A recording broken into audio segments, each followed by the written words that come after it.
There's things I needed to process, and it was, I guess my art is my own personal therapy.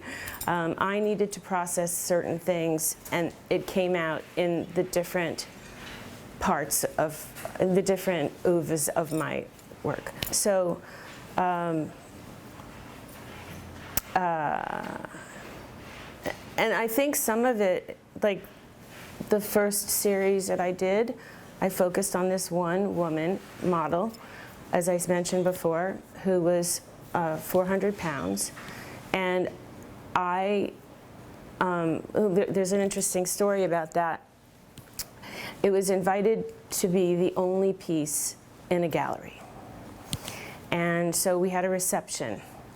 And it was, you know, wonderful reception. It was up in the Berkshires in Steventown, I think it was. Anyway, and I invited Candy, that's her name, to come to the reception. And a couple of weeks later, I called her and I said, you know, when I get back to New Jersey, which is where I was living, I'd like to have you pose for me again. And she said, well, it's just going to have to wait. The night of the reception, so many people came up to me to talk to me, and it was like the first time being in a social situation where I wasn't invisible, and where people engaged with me, and you know, I felt like if they could see the beauty and dignity in me, I thought, well, gee, maybe somehow I could find it for myself. So I've decided to go through therapy and through some procedures to try to change my life. So there was a kernel of somehow me affecting someone else through my art in a healing way.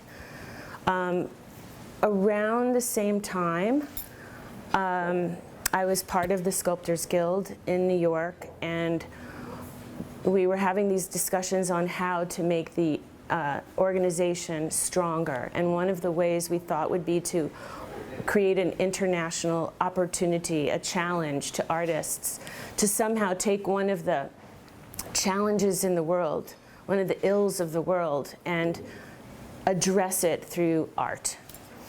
And that became a burden on my shoulders. I felt compelled to figure that out. And then one day, a piece that was represented Candy was invited to an exhibition where the proceeds were going to be going to a cancer organization. I thought, gee, maybe somehow I can help fight cancer through my art. And within an hour, I created a project called Memorial. And it was a way for women and men who had suffered breast cancer. They made molds of their cancer-affected chests, and they wrote about their experience. And then I created facsimiles of their chests and posted in some form some words that they contributed. And you know, it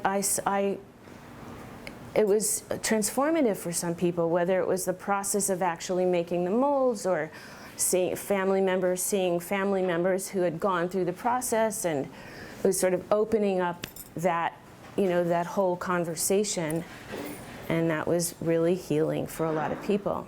In fact, one time I was at a weekend for underserved women, and one woman in particular, when I walked up to her and I painted the mold making material on her chest, I could see the water well up in her eyes.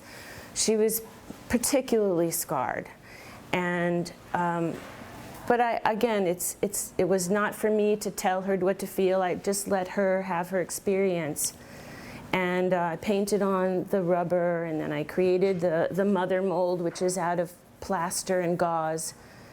And I took it off, and I peeled off the rubber. Several hours later in the evening, she came up to me with a little note and a poem, and the last line of the poem was, "You peeled away my pain." I mean, I still get chills when I tell the story, but again, it's another way for me to have really deeply affected another person through my art.